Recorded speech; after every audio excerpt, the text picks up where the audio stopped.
গাজীপুরের টঙ্গী এলাকায় দীর্ঘদিন ধরে ঢাকনাবিহীন অবস্থায় পড়ে থাকা ম্যানহোলগুলো যেন মৃত্যুর ফাঁদে পরিণত হয়েছে।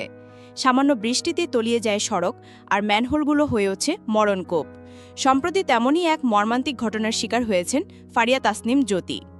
গত রবিবার রাতে ঢাকা ময়মনসিংহ মহাসড়কে হোসেন মার্কেট এলাকায় ঢাকা ইম্পেরিয়াল হাসপাতালের সামনে খোলা ম্যানহোলে পড়ে যান জ্যোতি।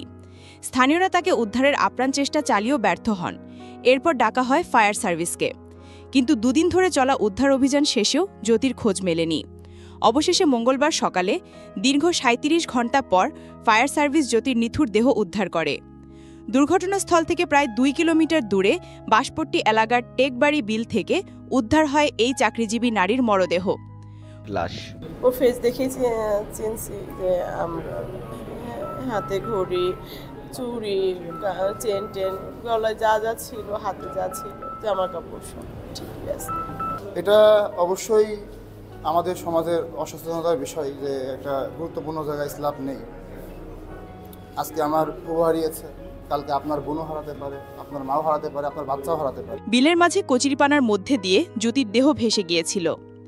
ম্যানহোলে পড়ে এই মৃত্যুর জন্য সড়ক ও জনপদ বিভাগকে দায়ী করে গাজীপুর সিটি কর্পোরেশন একটি ৪ সদস্যের তদন্ত কমিটি গঠন করেছে।